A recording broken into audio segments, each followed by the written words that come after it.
Hi friends, अगर आप हमारे वीडियो को सबसे पहले देखना चाहते हैं तो अभी हमारे चैनल को सब्सक्राइब करें और बेल आइकन दबाएं।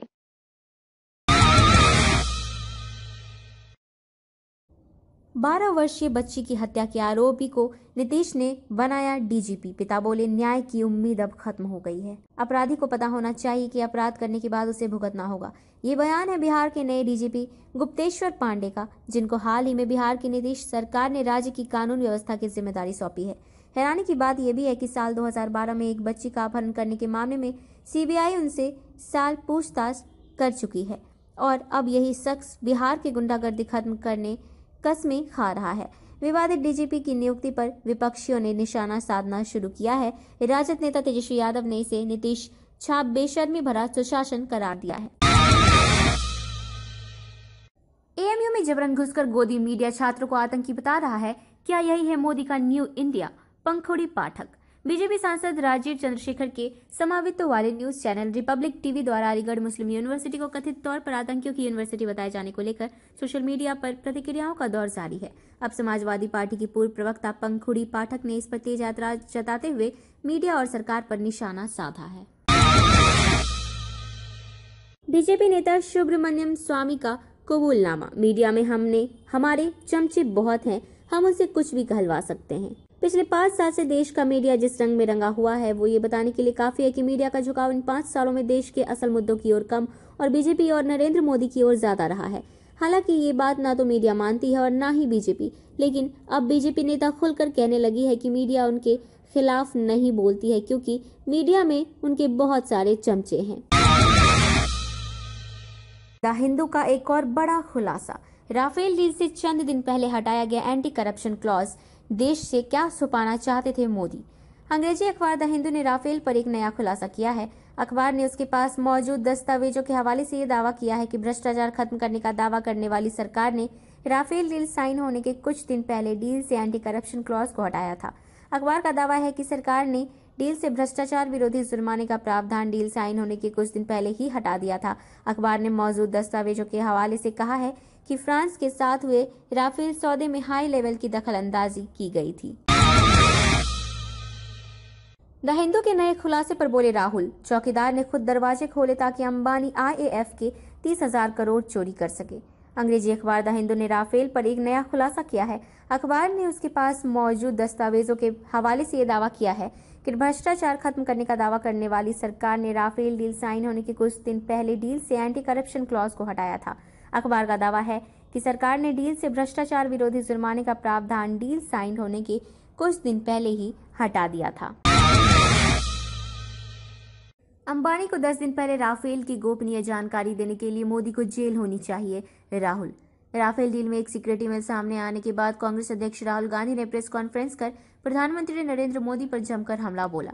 उन्होंने कहा कि ईमेल से साबित होता है कि पीएम मोदी ने अनिल अंबानी को वो सूचना दी जिसकी खबर रक्षा मंत्री और विदेश मंत्री को भी नहीं थी। मंगलवार को दिल्ली के कांग्रेस मुख्यालय में प्रेस से बात करते हुए राहुल गांधी ने कहा, एयरबस कंपनी के एग्जीक्यूटिव ने ईमेल लिखा है कि फ्रांस के रक्षा मंत्री के ऑफिस में अनिल अंबानी भी गए थे। अखिलेश को रोकने वाली पुलिस माल्या, नीरव और मेहुल भाई को क्यों नहीं रोक पाई? इनसे कोई रिश्तेदारी है क्या? पिछले साल दिसंबर में हजारों करोड़ का चूना लगाने वाले विजय माल्या को लेकर खुलासा हुआ था, जिसमें कहा गया था कि एयरपोर्ट पर माल्या को रोकने के बजाय उन्हें जाने दिया गया। वहीं कारोबारी मेहुल चौकसी पर महाराष्ट्र पुलिस की जानकारी होने बावजूद उन्हें गिरफ्तार करने की जरूरत नहीं समझी। नीरव मोदी को भी विदेश जाने से रोक पाने में सरकार पूरी तरह से विफल रही थी। मगर यूपी की राजधानी लखनऊ से जब पूर्व मुख्यमंत्री अखिलेश यादव इलाहाबाद यूनिवर्सिटी से छात्र संघ कार्यक्रम में जाने के लिए रवाना हो रहे थे, तभी अखिलेश को यूपी पुलिस ने रोक लिया। अखिलेश को रोके जाने पर बोली मायावती, तानाशाह बीजेपी सपा बसपा गठबंधन से डरकर बौखला गई है। मंगलवार की सुबह उत्तर प्रदेश के पूर्व मुख्यमंत्री और सपा अध्यक्ष अखिलेश यादव इलाहाबाद यूनिवर्सिटी जाने के लिए लखनऊ के अमौसी एयरपोर्ट पहुंचे, लेकिन अखिलेश यादव को फ्लाइट में चढ़ने से रोक लिया गया। अखिलेश यादव ने खुद इसकी जानकारी देते हुए कई ट्वीट किए हैं। अगर राफेल पर कांग्रेस के दावे में दम नहीं होता तो अब तक पीएम मोदी जेपीसी जांच करा लेते। पंखुड़ी पाठक। राफेल डील में एक सीक्रेट ईमेल सामने आने के बाद कांग्रेस अध्यक्ष राहुल गांधी ने प्रेस कॉन्फ्रेंस कर प्रधानमंत्री नरेंद्र मोदी पर जमकर हमला बोला। उन्होंने कहा कि ईमेल से साबित होता है कि पीएम मोदी ने अनिल अंबानी को वो सूचना दी जिसकी खबर रक्षा मंत्री और विदेश मंत्री को भी नहीं थी। मंगलवार को दिल्ली के कांग्रेस मुख्यालय में प्रेस से बात करते हुए राहुल गांधी ने कहा, एयरबस कंपनी के एग्जीक्यूटिव ने ईमेल लिखा है कि फ्रांस के रक्षा मंत्री के ऑफिस में अनिल अंबानी गए थे।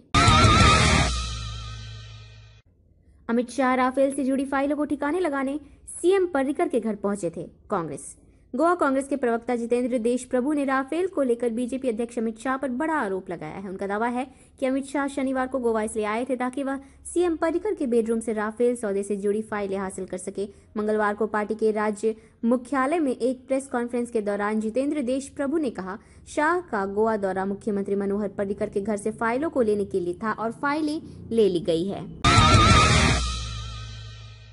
अर्नब के चैनल की शर्मनाक हरकत, छात्र बोले रिपब्लिक टीवी ने एएमयू को बताया आतंकियों की यूनिवर्सिटी।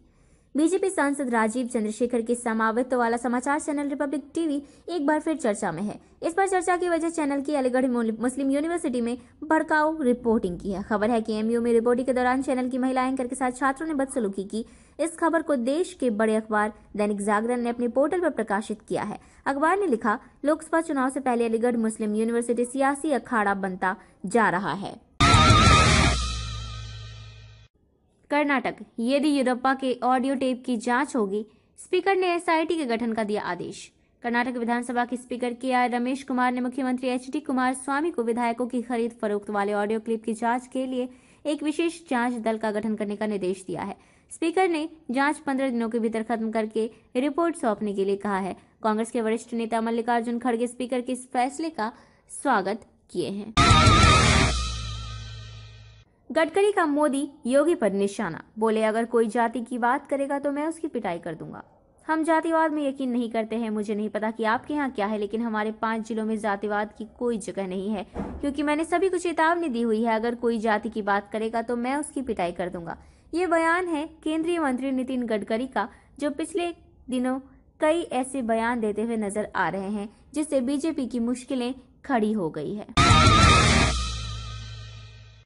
गडकरी के बयान पर बोली कांग्रेस, हनुमान जी की जाति बताकर वोट मांगने वालों की पिटाई कब करेंगे। मोदी सरकार में केंद्रीय मंत्री नितिन गडकरी ने कहा कि अगर कोई जाति की बात करेगा तो मैं उसकी पिटाई कर दूंगा। गडकरी का ये बयान तब आया जब हनुमान की जाति खुद यूपी के मुख्यमंत्री योगी ने बताई थी। अब कांग्रेस ने गडकरी के बयान के बहाने सीएम योगी पर निशाना साधा है। कांग्रेस ने भी बिना देरी किए गडकरी के बयान पर पलटवार करते हुए कहा कि भाजपा नेता नितिन गडकरी ने भाजपा की मूल राजनीति के खिलाफ बयान दिया है। कहा, कोई जातिवाद की बात करेगा तो मैं उसकी पिटाई कर दूंगा। जब किसी को उसकी पसंद का खाना खाने के लिए मार दिया जाए तो यह संविधान की हत्या है। जस्टिस चंद्रचूड़, जब किसी व्यक्ति को उसकी पसंद का खाना खाने के लिए मार दिया जाता है तो यह मौत संविधान की होती है। यह बात सुप्रीम कोर्ट के जज जस्टिस टी.वाई. चंद्रचूड़ ने मौजूदा वक्त में संविधान के सामने चुनौतियों पर बात करते हुए कही। उन्होंने हाल ही में घटी भी कुछ घटनाओं का जिक्र करते हुए कहा, संविधान तब विफल हो जाता है जब एक कार्टूनिस्ट को देशद्रोह के लिए जेल में डाल दिया जाता है। जब एक ऐसे ब्लॉगर को जमानत के बदले जेल मिलती है जो धार्मिक वास्तुकला का आलोचक था, तो संविधान विफल हो जाता है। जिस योगी पर दर्जनों मुकदमे हो, वो कह रहे हैं कि अखिलेश अराजकता फैलाने इलाहाबाद जा रहे थे। सपा, उत्तर प्रदेश के पूर्व मुख्यमंत्री एवं समाजवादी पार्टी के अध्यक्ष अखिलेश यादव मंगलवार की सुबह इलाहाबाद यूनिवर्सिटी जाने के लिए लखनऊ के अमौसी एयरपोर्ट पहुंचे, जहां उन्हें फ्लाइट में चढ़ने से रोक लिया गया। अखिलेश यादव को इलाहाबाद यूनिवर्सिटी के छात्र संघ एनुअल फंक्शन में बतौर मुख्य अतिथि बुलाया गया था। उन्होंने कहा कि यूनिवर्सिटी ने खुद इस बारे में उनसे अनुरोध किया था कि सपा अध्यक्ष के दौरे से यहाँ छात्र संगठनों के बीच विवाद पैदा हो सकते हैं और कानून व्यवस्था को लेकर हालात खराब हो सकते हैं। माइंड द न्यूज रूम की रिपोर्ट। Thank you for watching our video. अगर आपको हमारी वीडियो पसंद आई हो तो इसे लाइक जरूर करें और हमारे चैनल को सब्सक्राइब करना ना भूलें।